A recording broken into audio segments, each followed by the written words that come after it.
dengan kasus Pertamina ini. Ya. Ya kan, nah itu perlu diklarifikasi langsung dari, anggaplah Bang Sil ini memang bukan juru bicara Pak Jokowi, ya kan, tetapi kalau Bang Silvester tuh bicara itu seolah-olah publik memberikan semacam atribusi itu adalah suara dari keluarga Pak Jokowi. Kita anggap benarkan aja lah itu ya. Pak Ahok mengatakan waktu di sejumlah media ya, di podcast, bahwa kenapa terjadi kasus di Pertamina Patraniaga ini, ya kan? Karena pada saat itu dia kan minta sebagai dirut, tapi nggak dikasih, sayangnya komod. Padahal di pidato yang lain, ya kan, dia ditawarkan sebenarnya jadi dirut, tapi dia nggak mau. Dan lagi-lagi Pak Jokowi kemudian yang menjadi sasaran, seolah-olah dia di video yang satunya lagi mengatakan dia nggak dikasih direksi. Padahal kalau dia dirut, dia bisa menghindari kasus yang sudah terjadi ini. Nah, kasus ini kan terjadi 2018-2023. Ahok menjadi komod 2019-2024. Artinya apa? Ini era di mana Ahok sebenarnya bisa mendetek dan kemudian melakukan langsung pemangkasan. Kalau toh terjadi sebenarnya pengoplosan itu. Nah, kalau itu dikaitkan dengan Pak Jokowi, kita bicara satu dulu nih, tentang Ahok dulu. Termasuk juga nanti ada Sritek, ini juga Pak Jokowi lagi nih. Nah, gimana Bang Sil? Ya, terima kasih Bang Budius. Saya luruskan sedikit ya, bahwa kalau Pak Ahok mengatakan bahwa dia nggak ditawarin jadi dirut, berarti dia bohong. Karena sepengetahuan saya dan dia sendiri pernah bicara bahwa Pak Jokowi, ini ucapan dia sendiri lagi ya, kita reply ucapan Pak Ahok bahwa beliau ditawarin jadi dirut Pertamina. Tapi Pak Ahok menolak karena waktu itu dia bilang dia ingin jadi komisaris. Karena dia ingin punya waktu untuk dia main golf, kalau nggak salah, terus apa lagi Bang, ada tiga itu dia, untuk keluarga. Untuk keluarga, karena mungkin waktu itu dia baru keluar dari penjara lah ya. Jadi memang waktu itu ya namanya orang mungkin keluar dari penjara kan tiap hari mungkin mendalami agama ya kan, terus suasana politik dan sebagainya, beliau masih asing ya. Jadi keinginan dia untuk benar-benar terjun ya kan dari hatinya dia mungkin nggak terlalu, makanya dia menolak jadi dirut. Jadi kembali lagi, ini adalah suatu kalau menurut saya kebohongan lah dari Pak Ahok sendiri, karena sudah ditawarin dan dia nggak mau menjadi direktur utama. Jadi awalnya Pak Jokowi menawari Ahok tuh sebagai dirutnya Pertamina. Iya, dan itu kan Pak Ahok sendiri yang bilang bahwa dia menolak jadi dirut. Terus yang kedua Bang, ada kebohongan lagi dari Pak Ahok bahwa dia mengatakan dia mundur dari komisaris utama Pertamina karena melihat banyak ketidakbecusan atau permasalahan di Pertamina. Nah, ini saya garis bawahi lagi. Bohong lagi itu. Pak Ahok itu tidak benar keluar dari Pertamina karena carut marut di Pertamina. Tapi Pak Ahok ingin menjadi tim sukses dari Ganjar Pranowo. Jadi bukan karena dia tidak merasa mampu mengatasi persoalan di Pertamina, tapi karena ada tugas baru dari partai. Iya. Nah, kalau sekarang Ahok mengatakan punya bukti, punya dokumen, bukti rapat, notulen rapat dan seterusnya, yang itu bisa membuktikan kepada kejaksaan bahwa memang dia sudah melakukan fungsinya sebagai komod, tapi tidak didengarkan oleh direksi. Gimana? Bang Sil percaya? Tadi kan Bang Sil bilang dia bohong. Iya, ini kan suatu hal yang berbeda. Ini bohong ketiga lagi nih Bang. Gimana itu? Jadi antara kebongkarnya kasus korupsi di Patraniaga ini Bang, dengan apa yang dibicarakan Ahok ini berbeda. Saya melihat waktu ada podcastnya, saya lihat di Pak Ahok sama SCTV dan di Mata Najwa atau apa ya?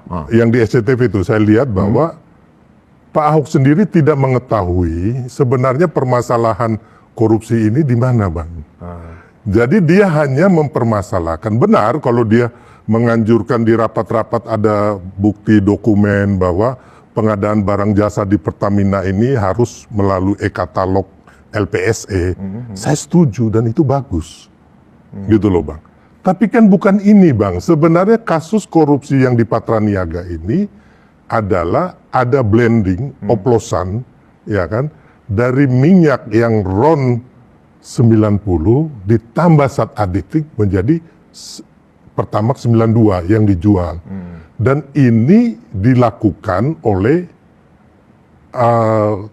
oknum-oknum di Pertamina Patraniaga ataupun di holding, ya kan kita menunjuk nih, menunggu hasil penyidikan dari Kejaksaan Agung, Pak. Ya.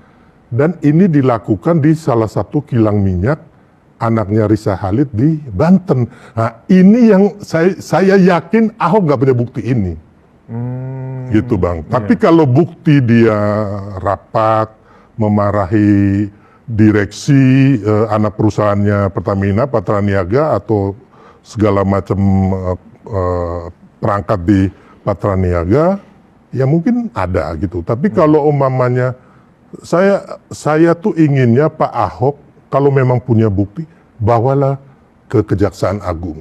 Bawa, nggak usah diminta. Sebagai warga negara yang baik, bawalah bukti-bukti itu ke Kejaksaan Agung. Ngapain ngoceh sana sini di podcast gitu loh, bikin menurut saya buang-buang waktu dan bikin apa namanya riak-riak yang nggak ada guna gitu loh, Bang. Dan bahkan itu merusak nama baik Pak Jokowi juga, karena kan begini, Bang Sil, Ahok 2018 itu keluar penjara. Iya.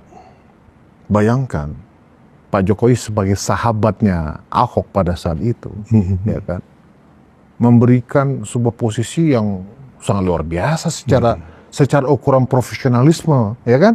Nggak mungkin loh narapidana dikasih jabatan dirut kemudian nggak mau jadi komut.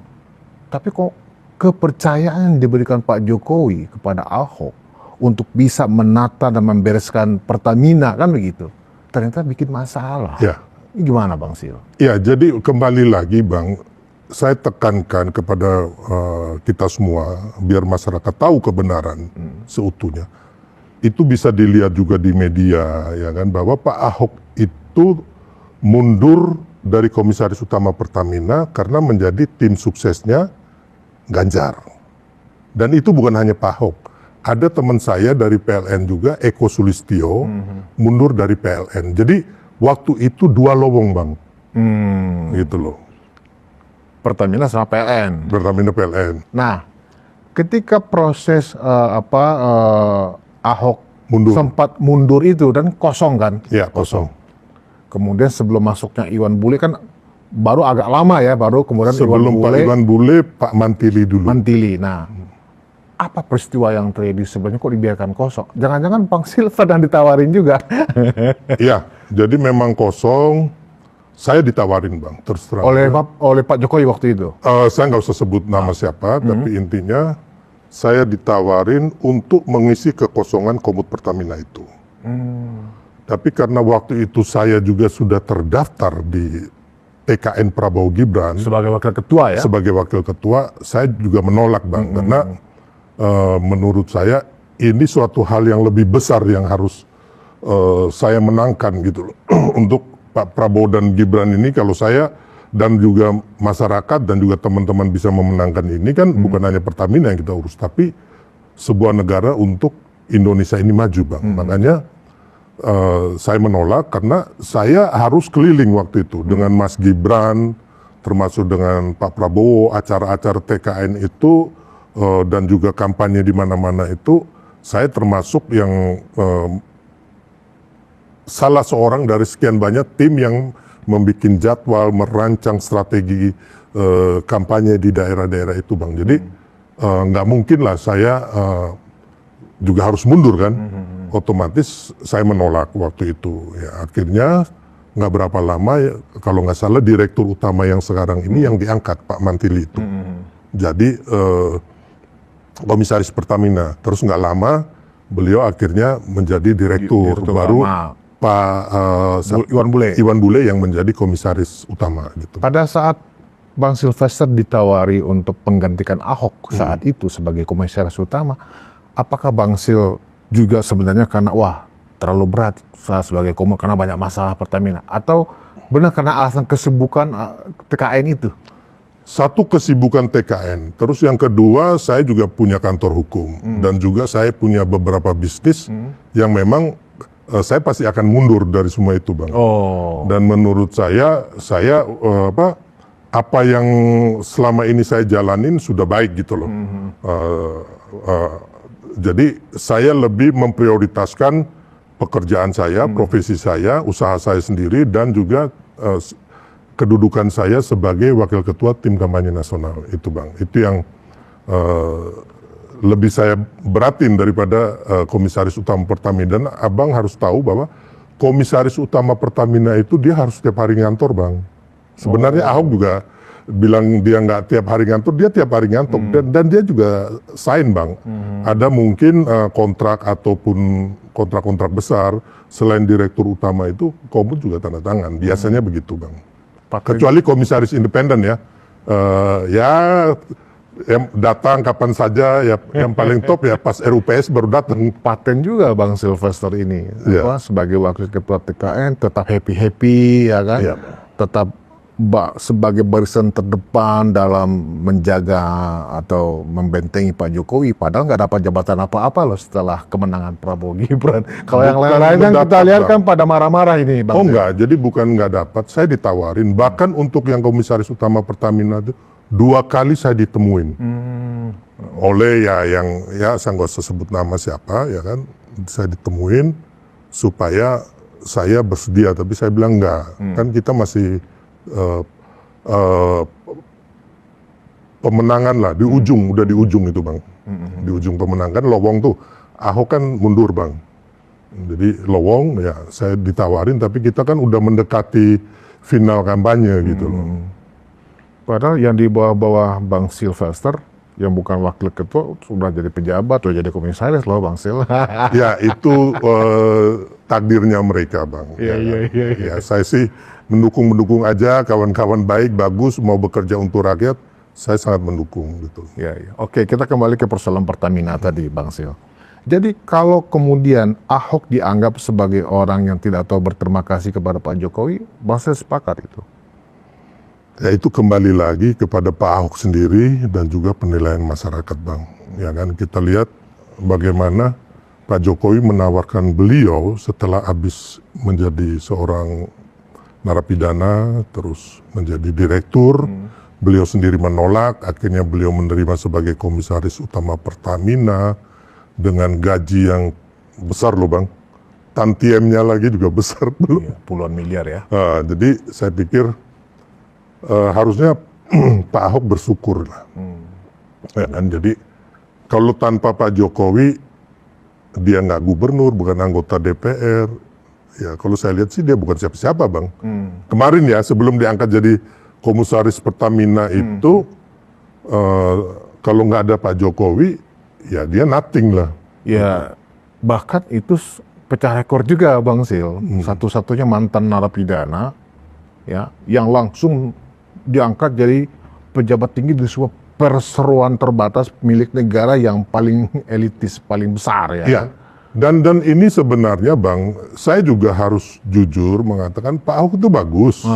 Ya, kita harus nggak melihat dari sisi buruk atau baiknya saja gitu, sisi buruknya saja.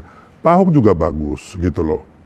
Hanya yang saya lihat bahwa Pak Ahok ini nggak bersyukur atau kurang bersyukur, Bang. Ya, kurang bersyukur. Nah, itu saja. Tapi kalau yang lain-lain dengan kinerja, dia bagus, dia juga pintar, ya kan, dia juga cepat mengeksekusi satu kebijakan, positif lah intinya. Hanya ya namanya manusia, ada kurang ada lebih, Bang, ya kan. Jadi kembali lagi, kalau saya melihat bahwa tanpa Pak Jokowi kemarin setelah Pak Ahok keluar dari penjara, itu intinya bahwa dia menurut saya kurang bersyukur.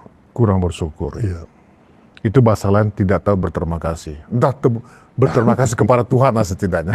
Iya. Bang Sil, jadi apakah Ahok ini bisa menjadi saksi kunci dalam kasus Pertamina? Karena kan kalau saya dipanggil saya akan bongkar semua, bahkan saya yakin semuanya akan dipenjarakan itu kalau saya bongkar. Oh enggak. Nggak yakin Bang Sil? Saya nggak yakin karena Kenapa? saya meyakini bahwa Pak Ahok untuk kasus Patraniaga ya Bang, dia nggak punya bukti apapun. Oh, Tapi kalau untuk mau bersih-bersih di Pertamina Holding dan mungkin anak perusahaan yang lain, mungkin Pak Ahok punya bukti dari apa dia bilang rapat, ya kan? Kan harusnya gini Bang, apa ya? Kalau saya yakin Bang kayak saya di Komisaris Utama Pertamina ya atau siapapun, pasti kan di rumah kita ini kan kita tahu Bang, di rumah kita ini kan ada dapur, ruang tamu, ada ruang makan, ya kan? Masa kita nggak tahu ada kucing di dapur kita, ya kan? Kalau memang, tapi memang nggak semua orang, ya kan? Mungkin orang pintar Bang, tapi mempunyai indera keenam, kepekaan bahwa mengetahui itu jarang-jarang juga Bang, gitu loh. Jadi yang saya lihat sih, tapi kalau Pak Ahok pun, ini kan asumsi saya ya, bisa saja Pak Ahok punya bukti, ya kan? Harusnya kita jangan melihat dia sebagai Komisaris Utama Pertamina, tapi sebagai warga negara yang baik, ya kan? Apalagi beliau ini sangat gembar-gembornya mendukung pemberantasan korupsi, harusnya dia bawa bukti itu tanpa diminta ke Kejaksaan Agung atau ke KPK, Bang. Itu. nah ini kasus Pertamina ini kan kalau sehari aja, 1 tahun aja itu hampir 200 triliun Bang Sil. Kalau itu hampir 4 tahun, hampir 1000 triliun. Iya. Dan itu terjadi di era pemerintahan Pak Jokowi. Ya. Ya kan? Nah, sekarang kan itu bola ada di tangan Pak Prabowo. Ya. Pertanyaan publik sekarang, benarkah ini sampai tuntas? Benarkah ini sampai ke dalangnya atau aktor intelektualnya?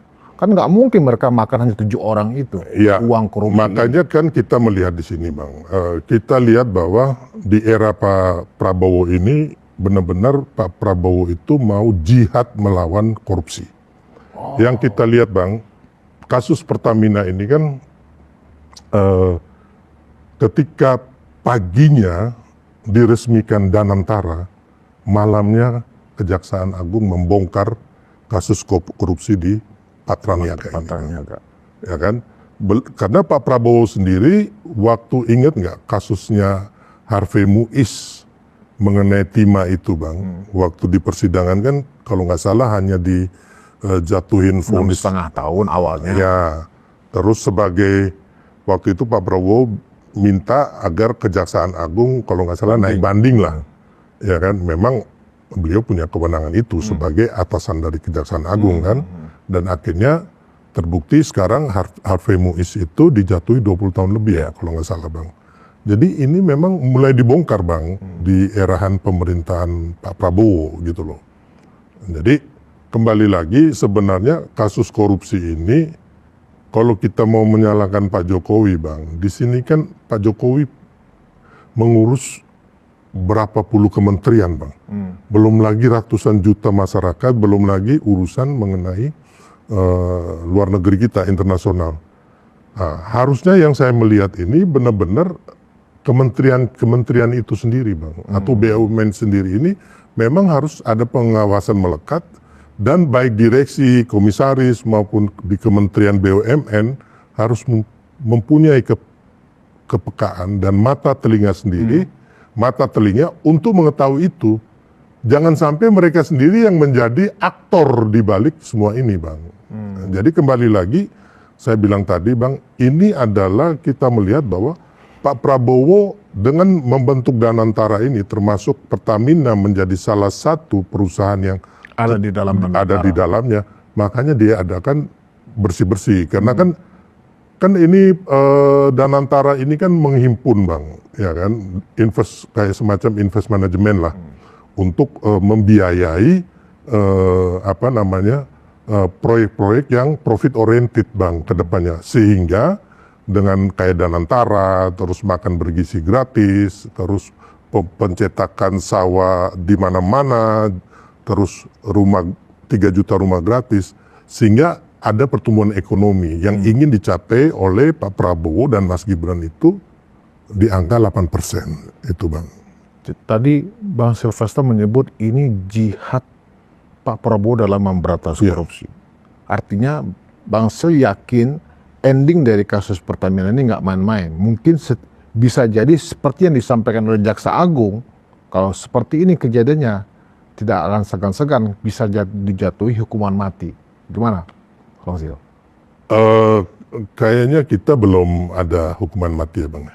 Hukuman maksimal. Hukuman maksimal ya? Ya, jadi... Tapi itu pernyataan Jaksa Agung loh.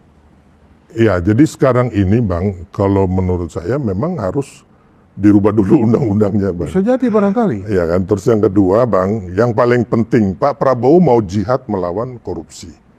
Tapi DPR juga harus berjihad juga Bang, dan kita semua, agar undang-undang perampasan aset dan uang kartal, ya Bang, itu segera disahkan.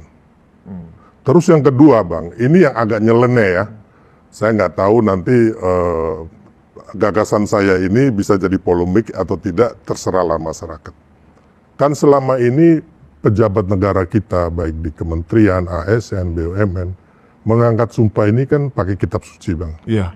Semuanya pakai kitab suci dengan versi agamanya masing-masing. Iya. Menurut saya sih harusnya dihilangkan atau ditambahkan Bang. Pernyataan. Dihilangkan apanya, ditambahkan apanya? Ya. Antara dua, bisa ditambahkan atau dihilangkan. Nah, tetap ini aja menarik nih. tradisi ini ada, tapi harus ditambahkan bahwa pejabat yang bersangkutan harus membuat fakta integritas bahwa apabila saya melakukan korupsi atau pelanggaran dalam mengelola Dalam menjalankan tugas lah. menjalankan tugas, ya kan, hartanya dia, istri dan anaknya disita oleh negara. Itu Bang. Jadi benar-benar kalau saya... Harta aja kali Bang Sil, masa istri dan anak Oh iya juga kan disita yang menikmati negara? istri dan anak juga. Bukan, harta istri dan harta anak Bang. Harta Bukan anak istri dan anak disita Bang. Aduh. Iya. Ya kan? Harta anak dan harta istri, ya kan, dan keluarga yang lain Yang diperoleh dari hasil korupsi disita untuk negara. Ya pokoknya semuanya Bang, bukan Iya, hanya jadi gini Bang, bukan hanya yang hasil korupsi. Yang bawaan dia pun harus Bang.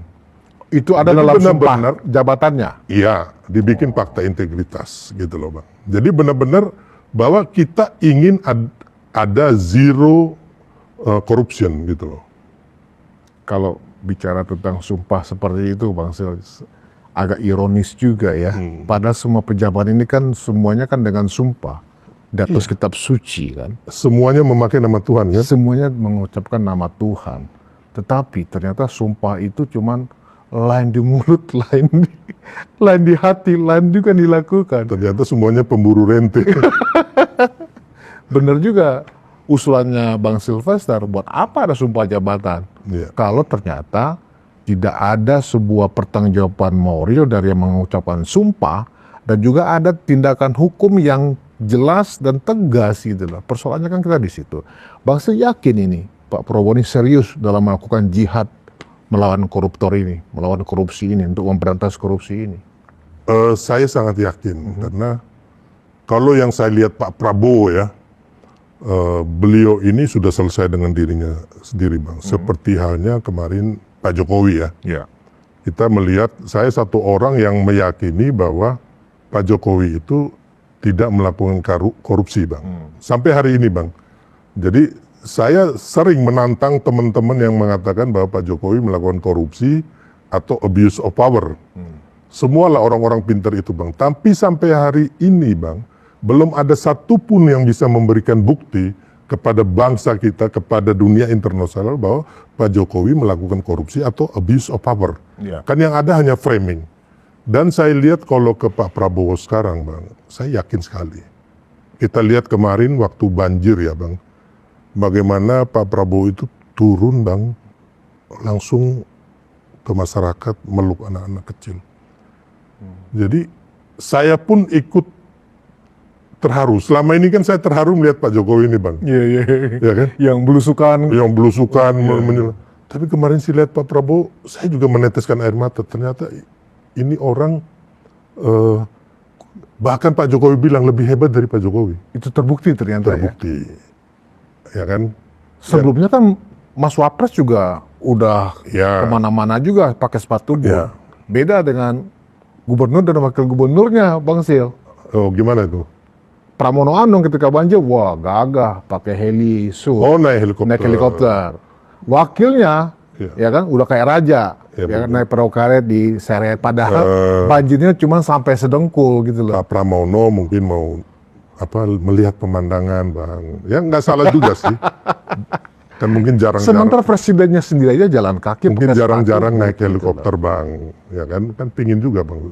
Saya juga pingin naik helikopter dari atas, lihat kesusahan rakyat gitu. Jadi kita senang di atas helikopter, rakyat susah di bawah. Terus kalau yang mengenai wakil gubernur, Mas Rano Karno, ya mungkin itu lagi syuting film. Ya kan abang bilang tadi perahu karet Iya, itu terus banjirnya yang selutut kaki, Iya. baru dia naik perahu karet. Heeh. Berarti itu lagi syuting film, Bang. Karena kalau nyalain mesin kan dangkal, Iya. ya kan, nggak Kan film bisa. kan begitu, Bang. Kalau film itu, Bang, adegan kita naik motor, padahal motornya di tempat, baru ada ayun-ayun daun itu, Bang. Seolah-olah kita lagi naik motor. Jadi gini maksudnya, kalau tadi kan Bang Sil membuka bentuk kepedulian Pak Prabowo itu memang nyata Iya. dalam pemberantasan korupsi dan seterusnya. Terbukti bagaimana Pak Prabowo ketika ada musibah yang menyulitkan dan menyusahkan rakyat langsung turun menyapa. Apa kebutuhan Anda, apa masalahnya, sehingga pemerintah bisa atasi kan begitu. Dengan langsung turun ke jalan. Ya. Jalan di tengah banjir yang masih sedengkul kan begitu loh. Tidak pakai boot, bisa berinteraksi. Kalau naik boot bagaimana berinteraksi? Iya. Ya kan? Nah, kecuali naik boot, speedboat seperti itu kalau memang sudah 2 meteran, kan begitu. Kalau udah sedengkul kan jalan aja. Nah, itu dilakukan oleh Pak Prabowo. Nah, ini artinya apa? Bahwa Presiden sebenarnya memberikan contoh kepada seluruh para pimpinan di Indonesia, termasuk juga pimpinan atau kepala daerah, ya kan? Jangan petentang-petentang dengan rakyat, kan itu sebenarnya maknanya. Sebagaimana Pak Prabowo juga mencontoh dari Pak Jokowi yang sebelumnya memang dekat dengan rakyat. Itu pelajaran yang menarik. Ya, apa yang dicontohkan Pak Prabowo juga Mas Gibran kemarin, ya kita lihat sekarang, Bang, sebenarnya banyak kepala daerah juga yang hasil pilkada kemarin ya. Bagus-bagus. Kayak Deddy Mulyadi itu bagus. Deddy Mulyadi. Iya. Terus kemarin yang saya lihat itu wali kota di mana ya, di daerah Yogyakarta kalau nggak salah.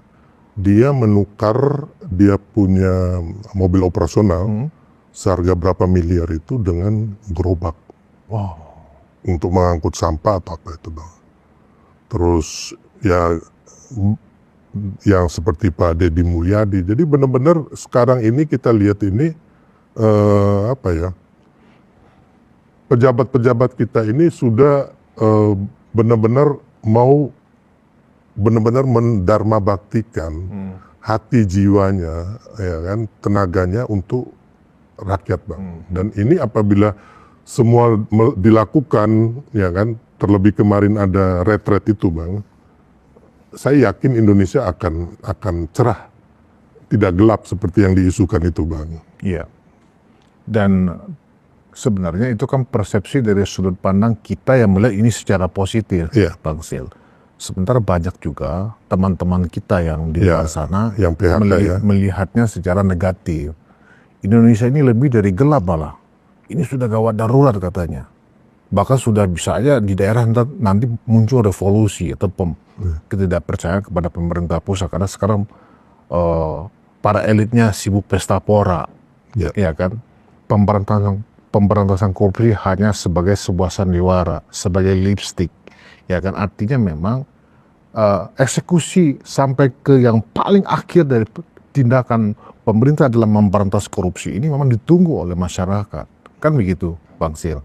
Kira-kira menurut Bang Silvester, apa yang mesti dilakukan oleh Pak Prabowo, misalnya dalam kasus Pertamina, apakah langsung memerintahkan oleh Jaksa Agung untuk segera bawa itu ke persidangan sehingga bisa dikawal oleh rakyat langsung para tersangka ini, dan kalau bisa kita ungkap Siapa aktor intelektualnya? Iya. Berani nggak Pak Prabowo? Makanya saya bilang tadi Bang, Pak Prabowo itu ingin, istilah saya ya, melakukan jihad melawan korupsi. Dan itu kan kita, seperti saya bilang tadi, beliau sendiri dalam statementnya, bahkan sebagai, ya kalau statementnya ini sebagai seorang presiden, meminta Kejaksaan Agung agar menghukum berat kasus korupsi timah itu. Pertama itu. Terus yang kedua, sekarang ini kan bermunculan Bang, kasus-kasus korupsi ini kan di mana-mana yang kita lihat, yang selama ini kita melihat hanya dalam kotak Pandora, ya kan, tiba-tiba bermunculan Bang.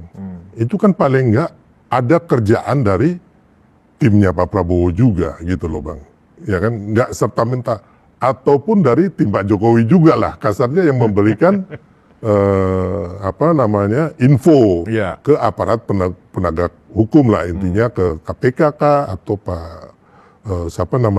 Kejaksaan Agung gitu loh Bang. Jadi nggak semua orang itu diam Bang gitu loh. Ya saya juga dulu sama teman-teman kasus korupsi bansos, ya kan, itu saya juga termasuk melapor ke presiden dan teman-teman juga melapor ke KPK Bang. Tapi satu hal, kalau tadi Bang Sil mengatakan ini adalah jihadnya Pak Prabowo pemberantasan korupsi, saya kok kurang yakin ya. Kenapa? Karena begini Bang Sil, di era Pak Jokowi itu kan sudah ada surprise untuk segera membahas dan menjadikan undang-undang perampasan aset, ya kan? Tapi nggak bergeming. Ya kan itu tadi saya bilang, DPR-nya ini, Korea ini istilahnya, siapa namanya? Bambang Pacul. Bambang Pacul, ya kan? Kan yang punya partai kan bukan mereka, Bang. Begini, Bang Sil, maksud saya begini. Kenapa itu tadi saya persoalkan, saya nggak yakin. Ini kan koalisi permanen yang dibangun oleh Prabowo. Di dalam Kabinet Merah Putih ini kan koalisi Indonesia Maju Plus ini kan diminta oleh Prabowo menjadi koalisi permanen. Ya, artinya permanen di eksekutif, permanen di legislatif, di parlemen maksudnya. Nah, undang-undang atau RUU perampasan aset dan kan uang kartal. Ya, dan uang kartal ya. Itu kan bagaimana antara pemerintah dan DPR ini segera, pemerintah atau eksekutif sudah mengajukan draftnya tapi belum dibahas-bahas oleh DPR. Nah, kalau memang Pak Prabowo berkomitmen seperti yang Bang Sil bahasakan sebagai jihad Prabowo dalam pemberantasan korupsi, kan bisa panggil Bahlil, panggil Zulhas, panggil AHY, panggil PDIP, ya kan? Anggaplah di luar PDIP, panggil Pak Surya Paloh. Saya minta perintahkan para anak buah semuanya di Senayan untuk segera mensahkan RUU perampasan aset sebagai komitmen saya dalam janji kampanye saya pemberantasan korupsi. Kenapa itu tidak dilakukan oleh Prabowo sampai sekarang? Bang, kita harus tahu juga kesulitan waktu Pak Jokowi juga kan udah berkali-kali mengajukan agar kan sudah masuk dalam prolegnas kalau nggak salah, undang-undang perampasan, tapi nggak pernah dibahas di DPR. Padahal waktu itu Pak Jokowi juga menguasai nih Koalisi Indonesia Maju. Jadi kalau kepentingan pemberantasan korupsi Bang, kadang-kadang sulit Bang, bukan kadang-kadang, memang sulit partai-partai ini akan bersatu untuk menggolkan itu. Karena kalau kita melihat Bang, kan bandit-banditnya juga di mereka Bang, ya, bandit-bandit korupsi ini. Kan kebanyakan juga yang hampir semua partai ini kan semuanya ditangkap korupsi Bang. Maksudnya DPR-nya ini. Bang Sil yang mengatakan bandit-bandit itu bersembunyi dalam topeng partai. Iya. Kan mereka yang punya kebijakan, bisa mempengaruhi segala macam kebijakan, termasuk memutuskan kebijakan mengenai anggaran dan sebagainya Bang. Dan di situ kan terbuka untuk celah korupsi itu. Dan mereka otomatis ketika koalisi untuk bagi-bagi kue kekuasaan itu di Pak Jokowi dan Pak Prabowo mereka bersatu Bang. Tapi ketika untuk melegalkan undang-undang perampasan aset dan uang kartal, ini susahnya minta ampun Bang. Nah, ini yang saya bilang tadi, mudah-mudahan Pak Prabowo bagaimana caranya bisa gitu loh Bang.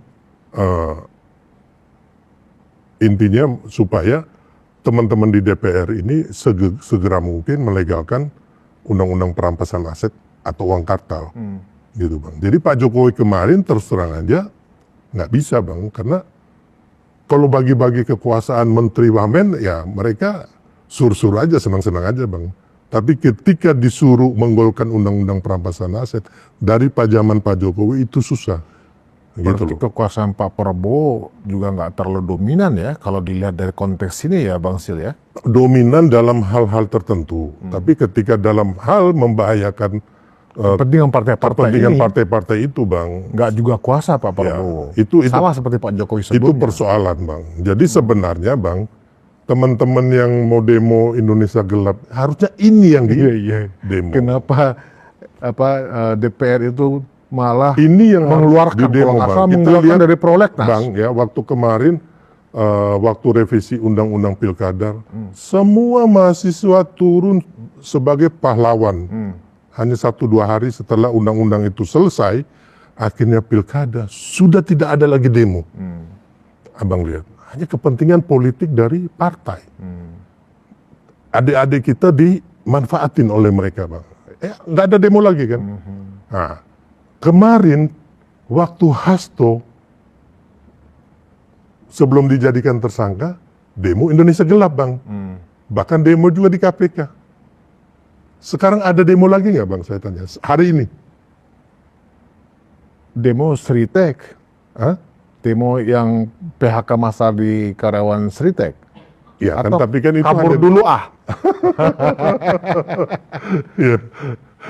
Kabur dulu ah. Ah, Sekarang ngapain kabur bang?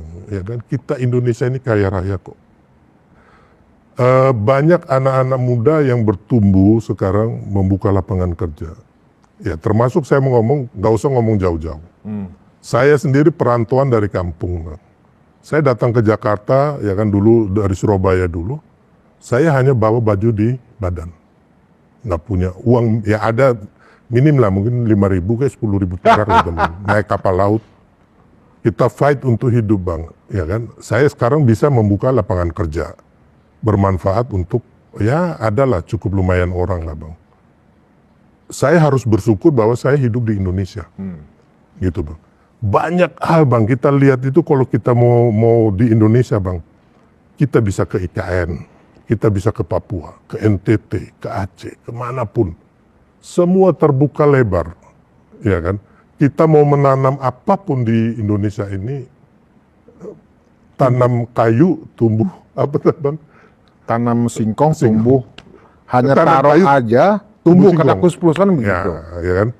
Terus sekarang ini banyak kayak di TikTok, media sosial, orang yang bukan siapa-siapa, bahkan ada kakek-kakek tua itu bang, sebagai istilahnya afiliator atau apa ya itu, dia hanya jualan, ayo beli ini, ya. Sekarang udah pendapat kakek-kakek udah umur 60-70 tahun atau anak-anak muda, anak-anak kecil. Jadi sebenarnya peluang kita di Indonesia ini sangat besar, bang. Jadi kalau umpamanya ada yang bilang kabur dulu aja, ya silakan aja, itu haknya mereka. Tapi kalau saya sebagai anak merah putih, kita sebagai pemilik NKRI, saya harus bermanfaat buat bangsa saya. Saya nggak akan kabur bang, gitu loh. Karena saya menikmati hidup di Indonesia gitu loh. Saya punya teman yang banyak, keluarga yang baik lah, Ya, gitu. itu kan yang berkembang di media sosial, Bang Sylvester. Kita juga tidak bisa bantah ya. Kalau sebagian yang kita lihat kan isunya situasi era Prabowo ini bahkan lebih buruk dari Lebih buruk. kondisi Pak Prabowo, kondisinya Pak Jokowi, dan ini situasi buruk ini banyak pengangguran, ya kan, susah mencari pekerjaan, kemudian kasus korupsi para elit gila-gilaan, ya kan. Iya. Nah, ini karena akibat pemerintahan masa lalu. Lagi-lagi framing yang terbangun itu adalah Salawi, Gini, Bang. Bang Silver. Semua salah Jokowi. Jadi Gimana itu? saya meluruskan, mungkin mereka juga benar, tapi pendapat saya juga bahwa keadaan ekonomi kita bertumbuh loh bang, nggak minus loh, 5%, ya kan? Ya.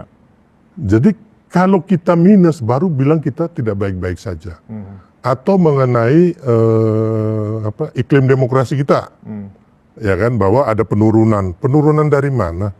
Saat ini semua orang bisa caci maki orang sebebasnya di media sosial. Siapapun bisa berdemo, Bang. 1 kali 24 jam tinggal bikin pemberitahuan, bahkan ada yang nggak pakai pemberitahuan, besok demo aja. Gitu loh, Bang. Nah, kayak kemarin demo teman adik-adik mahasiswa diterima oleh timnya Pak Prabowo, oleh Mas Prasetyo, teman kita Mensesnek. Ya. Diterima, ya kan, diajak dialog. Jadi apanya, Bang, dari sisi mana? Sisi ekonomi baik-baik saja, ya kan, bahkan bertumbuh 5%.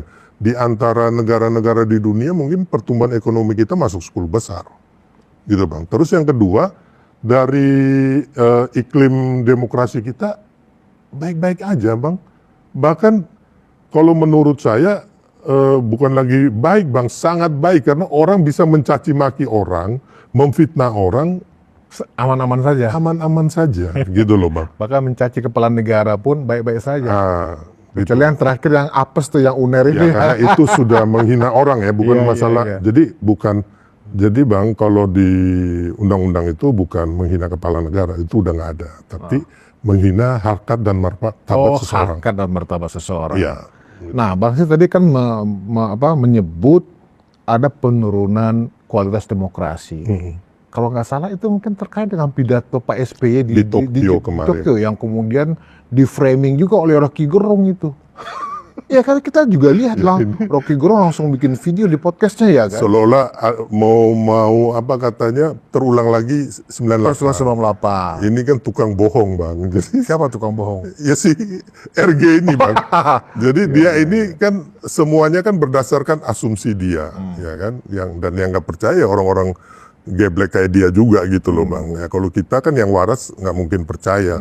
Pak SBY mengatakan bahwa ada penurunan demokrasi di dunia. Bukan di Indonesia saja. Bukan ya di kan? Indonesia saja. Tapi kan kalau kita melihat kenyataan yang terjadi di Indonesia, penurunan demokrasi apaan gitu loh.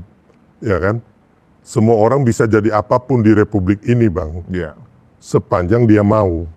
Ya, tapi ada juga ya kan yang memakai kata BLC karena dia anak ini, dia anaknya siapa gitu, itu juga benar. Nah, ini harus yang kita lawan, Bang. Contohnya masuk kedokteran, masuk kampus, menjadi polisi, tentara, ASN, harus keluar uang.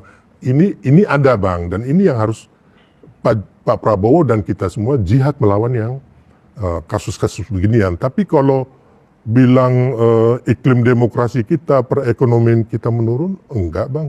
Jadi Bang Sylvester membantah framing Ya, nggak ada lah, Bang. propaganda yang sampai hari ini juga masih Ya, jadi gencar kalau bahwa kita ini sudah semakin rusak itu karena Pak Jokowi. jadi orang-orang seperti Rocky Gerung ini tidurnya kelamaan banget, tidurnya miring. Jadi hanya fiksinya dia tanpa didukung data atau bukti-bukti ilmiah gitu loh. Ngomong asal ngomong aja, dan memang orang-orang ya kadun-kadun ini akan mempercayai atau orang yang kemarin kalah Pilpres itu, Bang. Tapi nggak semua. Sekarang ini kan banyak juga yang kemarin nggak setuju sama Pak Prabowo. Kita lihat udah mengakui bahwa Pak Prabowo itu tidak seperti monster Orde Baru yang selama ini mereka bayangkan. Contohnya kemarin saya lihat Pak Don Bosco Salamun ya, Iya. podcast di sini, ya kan. Ternyata setelah bertemu Pak Prabowo, ternyata Pak Prabowo ini tidak seperti yang mereka bayangkan. Walaupun dulu mereka kayaknya dukung Ganjar kan, nggak dukung Pak Prabowo. Tapi kemarin Pak Prabowo mengundang semua Pemret, Bang. Padahal itu positif, tapi masih ada nih, Bang, kadrun-kadrun ini mengatakan bahwa itu pembungkaman. Pembungkaman dari mana? Orang semuanya diperlihatkan gitu loh, Pemret ini siapa aja, Bang Karni Ilyas yang berseberangan juga sering diundang juga, ILC, ya kan. Jadi kembali lagi, Bang, memang ada, Bang, residu yang ya orang-orang bayaran seperti Rocky Gerung ini, Bang, pasti akan ngomong begitu sesuai pesanan siapa yang bayar dia gitu loh. Dan semua kan makanya saya paling bukan nggak ini ya, Bang, nggak respect sama orang ini, ya kan, karena selalu bohong dan memfitnah orang. Tidak ada kebenaran pun dari mulut dia. Gitu. Kalau dia selalu mengatakan kerangka akademik dan teoritis yang dia pakai itu Dari mana kerangka akademisnya, Bang? Kalau saya ngomong kita bernegara ini berdasarkan konstitusi, buktikan secara konstitusi. Gitu loh, Bang. Apanya yang kau hebat? Nggak ada, Bang. Gitu loh. Jadi memang saat ini bangsa semuanya membantah itu semua ya, bahwa Indonesia baik-baik saja sebenarnya. Indonesia ini Dan kita gini, Bang. Perkawanan atau Pak Jokowi ada bersama Pak Prabowo, Pak SBY ada bersama Iya. Pak Prabowo, itu kan sebuah kekuatan besar mestinya, nggak perlu ada kekhawatiran bahwa dibangun kecemasan, kekhawatiran di tengah masyarakat, ya kan? Iya. Itu sebenarnya hanya bagian dari masih residu pilpres. Ya, makanya kan gini, Bang, sebagai anak bangsa merah putih yang mencintai negeri ini, ya kan, kita ini, Bang, bukan pengontrak di sini. Kita yang keturunan Chinese, keturunan Arab, keturunan Aceh, NTT, Ambon, Jawa, kita ini adalah pemilik NKRI, gitu, Bang. Dan tidak boleh seorang pun di Republik ini mengadu domba kita, Bang. Dan kita harus memberikan rasa optimisme, persatuan untuk membangun bangsa ke depan. Bukan dengan isu-isu tanpa dasar, tanpa fakta, yang akhirnya membelokkan tujuan-tujuan yang baik dari seperti Pak Prabowo atau untuk Indonesia maju ke depannya, Bang. Itu loh. Ini yang saya sesalkan dari teman-teman ya. Ya paling juga dibayar berapa, Bang, nggak ada kerjaan gitu loh. Aku lihat ini, gitu loh, Bang. Hebatnya seorang Sylvester Matutina kan selalu melihatnya dalam pikiran positif atau iya. positive thinking, ya kan. Iya, Bang. Berbeda dengan kawan-kawan sebelah, Bang Sil. Pokoknya kita ini benar-benar dalam keadaan darurat. Jadi ketika saya membaca pendapat Rocky bahwa kita bisa saja menuju ke mengulang lagi peristiwa 98, halusinasi dia tentang keadaan Indonesia darurat. Ya dia bikin aja novel fiksi apa gitu, Bang. Siapa tahu laku kan, banyak juga pendukung dia yang nggak waras ini, Bang. Jadi saya ini kan tahu, Bang, teman-teman ini si A kenapa dia benci pemerintah. Saya tahu persis, Bang. Ini kan kawan-kawan kita semua. Saya tahu mereka dibayar berapa, uangnya dari siapa. Tahu semua, Tahu, Bang. Bang. Saya orang lapangan, demo-demo ini siapa yang bayar, terus yang tulisan adili Jokowi, terus bikin dinasti politik, siapa aja yang keluar duit. Saya tahu semua. Saya orang lapangan murni, Bang. Gitu loh. Bukan hanya berteori, gitu loh. Ngomong hanya berteori, tidak. Tapi saya praktisi di lapangan. Dalam bidang ekonomi, dalam bidang hukum, dalam bidang politik. Gitu Jadi loh. artinya itu isu-isu orderan maksudnya. Iyalah, mau apa lagi, Bang? Terus mau dapat duit dari mana, Bang? Gitu loh. Jadi kalau memang- kita, Bang, ya saya bukan ngomong sombong, saya nggak bisa dibayar siapapun. Kalau begitu, Bang Sil, sebagai penutup dari diskusi kita, pelajarannya apa buat publik agar ketika mereka bekerja atau sedang mengalami kemajuan kah atau kesulitan kah dalam apakah karirnya, dalam pekerjaannya, ditambah lagi dengan informasi-informasi yang membuat mereka juga semakin ketakutan melihat masa depan. Apa yang mestinya Bang Sil ingin sampaikan kepada teman-teman di luar, mengingat masifnya juga ya propaganda sesat ini terus sampai ke pikiran mereka, ke otak mereka lewat HP, lewat sosmed. Gimana, Bang Sil? Ya gini loh, kita itu kan nggak anti kritik, Bang, ya kan. Tapi kan kritik itu kan harus berdasarkan asumsi yang benar, data yang valid, bukti yang benar-benar nyata gitu loh, Bang. Ya kan. Terus yang sebenarnya juga harusnya kritik itu ada solusi. Tapi kalau nggak ada solusi juga nggak apa-apa. Tapi paling tidak harus mengandung kebenaran, ya kan. Nah, sekarang ini kan kita harus memberikan rasa optimisme kepada seluruh anak bangsa bahwa kita di bawah pimpinan Pak Prabowo ini ingin Indonesia ini menjadi negara maju, negara yang adil dan sejahtera. Kan itu, Bang. Makanya kemarin saya walaupun ditawarin sebagai komut Pertamina mengganti Ahok, saya nggak mau karena saya lebih mementingkan menjadi wakil ketua tim kampanye nasional. Karena kita bukan ngomong kepentingan saya, tapi kepentingan bangsa saya, anak cucu saya, Bang. Itu, Bang. Jadi kembali lagi, ya ayolah kita bangsa ini bersatu gitu loh. Jangan kita dibodohi oleh mohon maaf nih teman-teman pejabat, ya kan, pemuka agama, politisi, pengamat-pengamat ini yang ingin memecah belah kita, ingin menghancurkan bangsa kita, supaya dia hanya kepentingannya sesaat, mungkin mereka kepentingannya uang, jabatan dan sebagainya, Bang. Tapi kan kita harus melihat yang kedepannya ini kan bukan buat kita juga, Bang, buat anak cucu kita, itu yang penting, gitu loh, Bang. Terus yang kembali lagi mengenai yang abang tadi kan masih masalah PHK ya, Ya. mengenai Sritek yang abang tadi bilang sekarang ini banyak. Banyak pengangguran itu kalau misalnya Sritek itu aja sekonyong-konyong 10.600 karyawan Sritek di PHK. Ditambah keluarga anggap satu orang tuh punya 2 orang saja, ya Ya. sudah hampir sekitar 60 ribuan orang, Ya, Bang Sil. Sementara menurut mereka dan sejumlah analis, ekonom juga, ini karena kesalahan Pak Jokowi juga lewat menterinya pada saat itu Menteri Zulhas. Perdagangan. Iya. Permendak nomor 8 tahun 2024. Ya, jadi gini Bang, kalau mengenai Sritek Bang, jadi Permendak nomor 8 tahun 2024 itu diberlakukan kalau nggak salah Mei 2024. Terus Sritek itu dinyatakan pilot atau bangkrut itu bulan Oktober 2024 Bang. Jadi hanya berarti kalau Mei sampai Oktober itu mungkin berkisar 6 bulan ya. Kan nggak mungkin Bang, dalam 6 bulan gara-gara terbitnya Permendak ini Sritek bangkrut.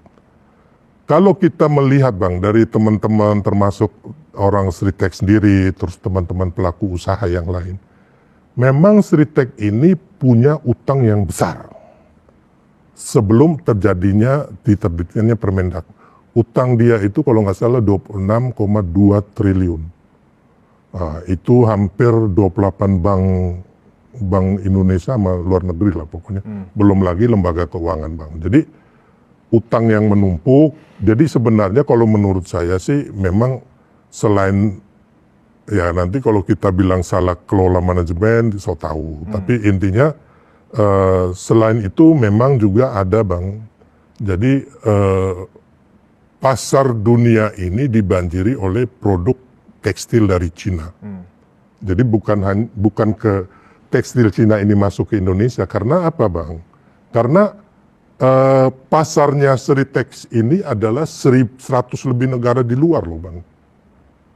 Nah, jadi mereka Jadi Sritek ini memang orientasinya ekspor ya? Jadi kalau Permendak ini kan untuk di dalam negeri Iya, Bang. untuk melindungi perusahaan tekstil. Ya kan dalam relaksasi negeri. keringanan untuk UMKM mereka ekspor ya kan.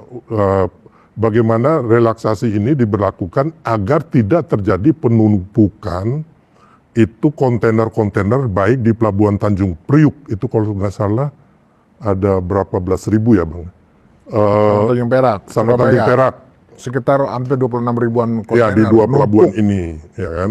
Jadi diberikanlah kemudahan ya kan. Makanya dikeluarkan Permendak nomor 8 tahun 2024 Bang. Intinya kan itu. Jadi pasarnya Sritek sendiri ini kan luar negeri ya kan. Terus yang kedua mesin-mesinnya juga mungkin Bang udah nggak seperti yang canggih seperti yang punya Cina Bang. Jadi memang susah ya. Terus market ya, yang paling penting itu market yang menurun Bang. Gitu. Marketnya mereka ini nggak bisa ngelawan produk Cina yang memanjir di luar. Kalah bersaing berarti. Ya, jadi dan mereka sendiri sudah punya utang yang banyak atau krisis keuangannya ini kan sudah dari lama, berapa tahun lalu. Kan mereka minjem duitnya udah lama. Terus kenapa pilot ya karena digugat Bang, gitu loh Bang. Ya kan, ya digugat akhirnya putusan pengadilan menyatakan dia pilot ya pilot Bang, gitu loh. Dibuat Jadi oleh bukan para pemberi utang. iya, gitu loh Bang. Jadi saya bilang tadi range waktu terbitnya Permendak 8 tahun 2024 bulan Mei ke bangkrutnya ini bulan Oktober 2024 kan nggak matching gitu loh Bang. Kecuali Permendak ini dikeluarkan 2-3 tahun sebelumnya. Berarti kalau ada menyebut Permendak itu justru membuat pasar domestik Sritek itu terganggu karena mempermudah barang-barang Cina, barang-barang tekstil Cina masuk, itu salah berarti ya? Iya dong, sekarang pasar domestiknya Sritek berapa banyak? Kan dia kan sebenarnya Bang, fokusnya kan pasar ekspor luar negeri ke, kalau menurut mereka sendiri kan hampir 100 negara di dunia. Dan mereka tidak bisa bersaing dengan produk-produk Cina yang mungkin lebih baik dan lebih murah Bang, gitu loh. Jadi bisa dikatakan Sritek ini collapse ya secara keuangan karena antara pemasukan ya karena produksi menurun, karena pasar kalah ya kan, pembelinya menurun ya kan, karena kalah bersaing dengan Cina anggap begitu, ditambah dengan peraturan Menteri Perdagangan, bukan karena Gini Bang, kita harus ya ini saya mengingatkan kepada semua pengusaha ya, saya juga pengusaha ataupun semua pelaku bisnis. Nomor 1 itu Bang, sampai nomor 9 adalah market. Nomor 1 market, nomor 2 market Bang. Itu yang paling penting dulu. Ya kan, sehebat apapun pabrik, sehebat apapun manufacturer ataupun yang lain, kalau nggak ada market, mau bikin apa? Berarti kalau pemerintah ingin menyelamatkan PT Sritek, artinya dengan niat pemerintah kan bagus ya sebenarnya. DPR supaya kan bisa kemarin mempekerjakan kembali. DPR mengusulkan agar dana dari Danantara diinjeksi ke Sritek kan. Iya. Kalau saya nggak setuju Bang. Kenapa? Kan itu berarti membantu mengurangi yang darinya PHK menjadi bekerja lagi. Ya. Nah, Bang Sil nggak setuju. Sekarang gini, utang dia aja 26,2 triliun. triliun, ya kan. Belum lagi untuk operasional kembali, Bang. Itu nggak tahu berapa triliun lagi, Bang. Terus sekarang marketnya bagaimana? Yang penting kan sekarang marketnya dulu, Bang. Kecuali sudah ada market yang pasti, ya kan. Mereka udah menandatanganin kontrak, LOIK, MOUK, dan sebagainya dengan luar negeri. Oh, ternyata kami sudah mempunyai pasar kira-kira Nilainya segini gitu nilainya lebih dari utang atau iya. pas gitu kan, ya itu bisa jadi, ya kan, dengan restrukturisasi dan sebagainya bisa Bang. Tapi kan Danantara ini kan harus profit oriented Bang, dia bukan dinas sosial gitu loh Bang. Jadi saya nggak setuju. Jadi pengelolaan Danantara ini harus benar-benar memberikan keuntungan Bang untuk Danantara, ya kan, yang hasil akhirnya agar memberikan pertumbuhan ekonomi Bang, gitu. Nah, kalau masalah Sritek, ya kan, untuk yang sekarang tenaga kerja, ya saya bilang tadi, ya pemerintah bisa membina gitu loh Bang. Teman-teman yang punya keahlian ini untuk membuat home industry atau sebagainya, tapi dengan catatan selain modal harus ada yang menyerap barang produksinya. Bukan hanya sekedar pelatihan-pelatihan, karena menurut saya sebenarnya UMKM kita itu pelatihan itu udah nggak terlalu penting banget Bang. Yang paling penting itu adalah penyerapan hasil produksi sehingga mereka bisa bertumbuh dan hidup itu Bang. Mungkin begini Bang Sil, kenapa DPR mendorong itu, kan Danantara ini kan super holding ya dari BUMN. Salah satu tugas BUMN memang agen pembangunan. Kan itu juga Presiden juga bilang seperti itu kan, bahwa Danantara ini adalah salah satu instrumen dari pembangunan, kan begitu. Nah, artinya kalau toh kemudian DPR menyarankan ini bagian salah satu yang bisa dibantu oleh dana dari Danantara, kan begitu, untuk menyelamatkan Sritek. Ya kan, artinya tanda kutip BUMN kan ada istilah penugasan, ya seperti BUMN karya kan penugasan, jadi nggak profit oriented murni, ya kan seperti itu. Nah, bukankah ini bisa aja kemudian diakuisisi oleh Danantara, sehingga menjadi anak perusahaan dari Danantara, sehingga bisa bekerja lagi. Baru dilakukan kemudian restrukturisasi. Ya kan beda Bang, sekarang kan Danantara dengan BUMN yang ada ini kan beda. Kalau Danantara ini sepengetahuan saya, dia harus profit oriented Bang. Harus itu ya? Iyalah. Nggak ada istilah penugasan? Oh nggak ada Bang, gitu loh. Ya kan, kecuali BUMN yang lain ya Bang, gitu loh. Sedangkan kita lihat kondisi yang ada Bang, antara BUMN sendiri aja untuk membantu BUMN yang lain yang kesulitan modal kan banyak juga Bang. Dari PNPM atau itu juga belum tentu cair Bang. Karena kan dihitung juga. Istilahnya gini Bang, ini kan semuanya bisnis Bang. Mau ngomong apapun ini kan bisnis, ya kan? Seritek bisnis, BUMN bisnis. Ya kan? Kira-kira kita masukin duit sekian, balik nggak uang kita Bang? Itu Bang.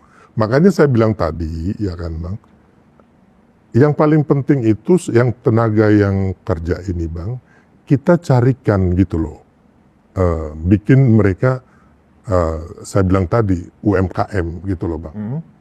Mereka didampingin. Memberikan mereka modal maksudnya? Oh iya Bang, kan sekarang gini. 10.000 orang berapa 10.000 orang yang Bang, dibutuhkan? kita Berapa ngomong orang masing-masing orang dikasih modal? 20 juta aja nggak lebih dari 20 T loh Bang.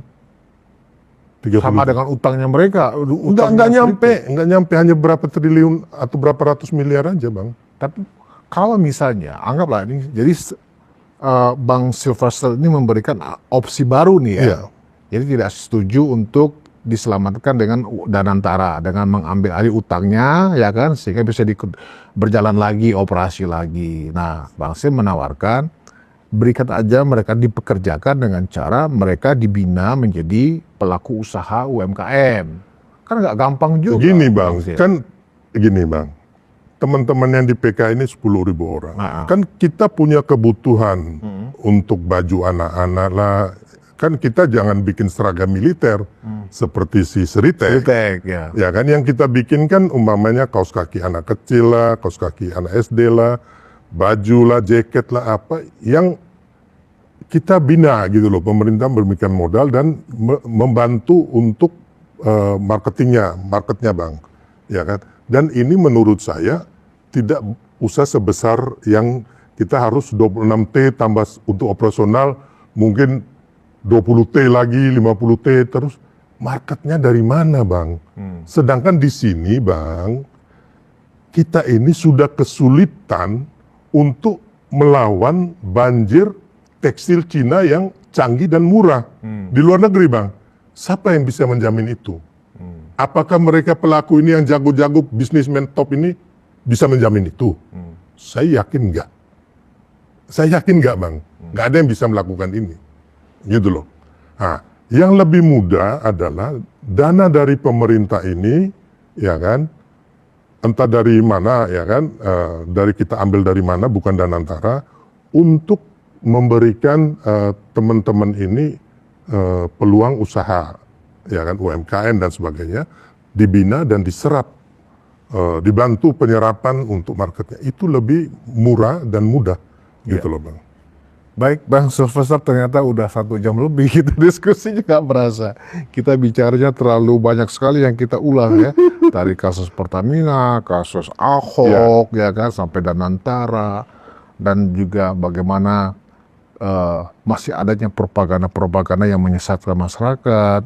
Sesungguhnya karena salahnya Pak Jokowi dan terlalu panjang lah itu. Tapi yang paling menarik bagi saya sebagai kesimpulan kita adalah menegakkan atau membereskan masalah korupsi itu adalah, menurut Bang Silvester, adalah jihad Pak Prabowo dalam pemberantasan korupsi. Dan itu pun bisa maksimal kalau seluruh partai atau mayoritas partai di parlemen mendukung segera menuntaskan RUU perampasan aset. Begitu ya Bang Sil? Ya? Dan uang kartal. Dan uang kartal. Ada tambahan Bang Sil? Cukup ya? Saya pikir udah cukup banyak. Lebih dari cukup. Cukup banyak. Hanya cukup yang kembali pencerahan, lagi Bang, bahwa apa yang kita lakukan sekarang ini dalam rangka memberikan pencerahan dan juga mengungkap kebenaran untuk bangsa kita. Itu yang paling penting. Dan kita harus optimis bersatu agar apa yang kita cita-citakan bersama menuju Indonesia maju ini bisa berhasil di bawah pimpinan Pak Prabowo dan Mas Gibran. Ya. Dan kita lihat Pak Prabowo dan Mas Gibran sekarang benar-benar melakukan jihad untuk itu semua. Gitu Bang. Baik, terima kasih Bang Sylvester.